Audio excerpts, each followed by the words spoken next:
Thank you, Mr Speaker. The Barwon electorate has 13 local government areas. Many of these councils cover vast geographical areas, have thousands of kilometres of road to maintain and duplication of assets across many communities.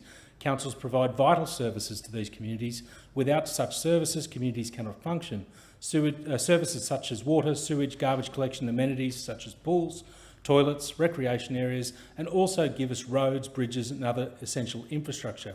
But regional councils in New South Wales are faced with a major problem that is often overlooked in the city, and it seems to date also by the New South Wales government.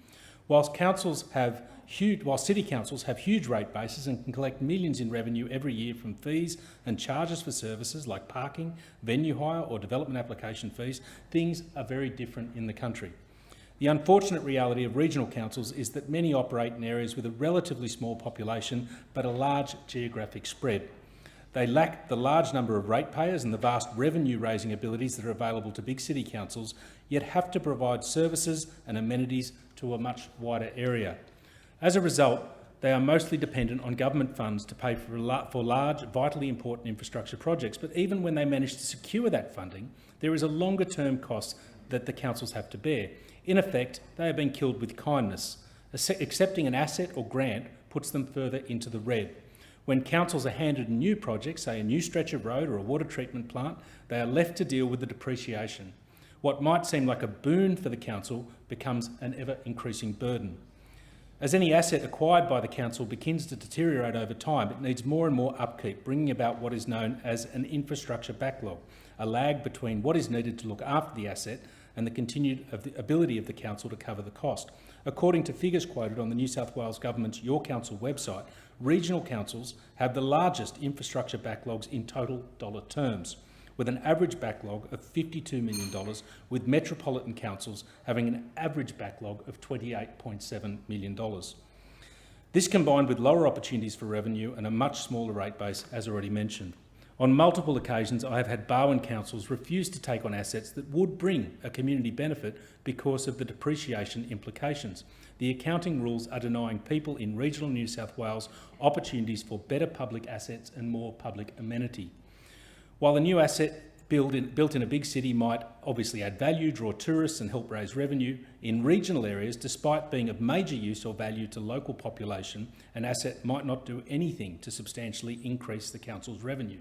Quite the opposite. You can include the burden of relentless cost shifting from state and federal governments to councils. We are expecting them to do more, but not creating the financial environment to ensure their viability. If cost shifting is to continue without common sense changes to accounting rules, especially for depreciation, the future viability of regional councils is at increasing risk. It's clear that the rules that work for city councils don't always work for people in the bush.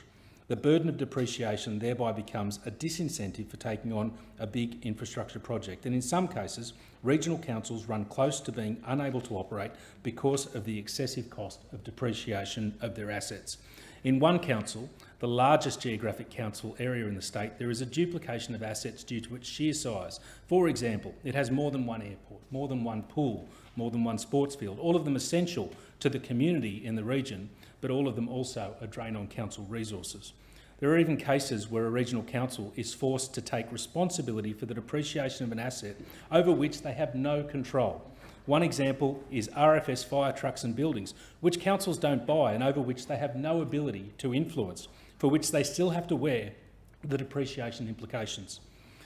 It really is a matter of survival for some regional councils. They need to be relieved of the cost burden of accepting assets acquired, or they risk going under. We cannot continue to use the same accounting rules for councils in regional New South Wales. The disadvantage of regional councils is exacerbated by these accounting rules they must operate under. I implore the New South Wales Government to acknowledge the difference between a cashed-up metropolitan council and regional councils struggling to fund basic services.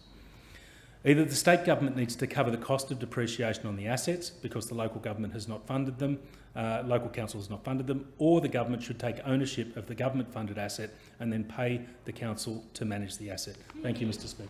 Thank you, the member for Barwon. I call the member.